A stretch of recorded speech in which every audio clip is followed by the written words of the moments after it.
اتبعوا ما أنزل إليكم من ربكم ولا تتبعوا من دونه أولياء قليلا ما تذكرون. Baik, pertanyaan selanjutnya terkait dengan ibadah di rumah, bagaimana hukum syariat tentang hal tersebut?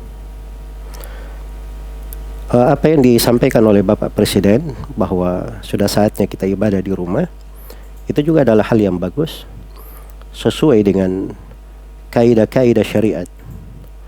Karena di masa tersebarnya wabah yang bisa membahayakan orang lain, apabila seorang itu membawa wabah pada dirinya, maka tidak boleh dia menularkan atau menyebabkan wabah itu menimpa orang lain. Ya, karena itu di dalam syariat kita dimaklumi secara umum ada kaidah la darar wa la dirar, tidak boleh ada bahaya dan pembahayaan. Dan dari kaidah syariat pula ad-darar yuzal, bahaya itu harus dihilangkan. Dan juga dari kaidah syariat pula dar'ul mafasid muqaddam ala jalbil masalih, menolak bahaya-bahaya itu lebih didahulukan daripada mengambil kemaslahatan. Dan syah di dalam hadits riwayat Bukhari dan Muslim tentang Nabi sallallahu alaihi wasallam bersabda, "Man akala min hadhihi asy-syajarah fala yaqrabanna masjidana." Siapa yang makan dari pohon ini, maksudnya dia makan dari bawang putih, maka kata Nabi jangan dia mendekati masjid kita ini. Jadi kalau makan bawang putih ini bukan penyakit, tapi dia bau yang bisa mengganggu orang yang berada di masjid. Itu oleh Nabi SAW dilarang mendekati masjid. Bagaimana pula kalau orang tersebut membawa sebuah penyakit yang bisa membahayakan orang lain, maka ini lebih dilarang lagi. Ya, karena itu kaidah-kaidah syariat mempersaksikan akan kebenaran hal tersebut.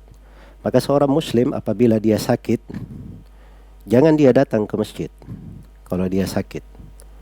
Karena di dalam hadits riwayat Bukhari dan Muslim, Rasulullah sallallahu alaihi wasallam bersabda, la yuridul mumrid alal musih. Janganlah orang yang sedang sakit mendatangi orang yang sehat.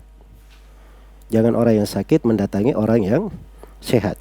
Sebagaimana kalau seorang itu merasa khawatir, misalnya dia datang ke masjid atau ke tempat ibadah, dia khawatir bahaya untuk dirinya, maka dibolehkan dia sholat di rumahnya.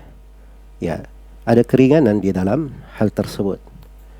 Karena itu diriwayatkan oleh Imam Malik dalam Al-Muwatta, juga disebutkan oleh Al-Fakihani dalam Akhbar Makkah, bahwa di masa Umar bin Khattab radhiyallahu taala anhu ada seorang perempuan yang melakukan tawaf dan perempuan ini ditimpa penyakit kusta. Maka Umar bin Khattab radhiyallahu taala anhu berkata, wahai hamba perempuan Allah, tidakkah engkau salat di rumahmu, tidakkah engkau tawaf di rumahmu saja? Ya, atau tidakkah engkau berada di rumahmu saja, beribadah di rumahmu saja? Maka perempuan itu pun pulang beribadah hanya di rumahnya. Dia tidak melakukan ibadah umrohnya atau ibadah hajinya karena larangan dari Umar ibn Khattab radhiyallahu taala anhu. Ketika Umar ibn Khattab meninggal, maka dikatakan kepada perempuan ini, ya, orang yang melarangmu untuk beribadah di Ka'bah telah meninggal, silahkan engkau pergi. Kata perempuan ini, saya tidak akan bermaksiat kepadanya dalam keadaan dia hidup maupun dalam keadaan dia mati. Iya. Dan ini dari fikih dan kelembutan hati manusia di masa itu. Dia tahu bahwa Umar bin Khattab itu seorang pemerintah sekaligus seorang alim, sahabat yang mulia, tidak mungkin melarangnya pada hal yang merupakan maksiat. Karena itu dia tahu bahwa larangan itu sesuai dengan kaidah syariat pada tempatnya, maka dia ikuti hal tersebut. Ya, karena itu kita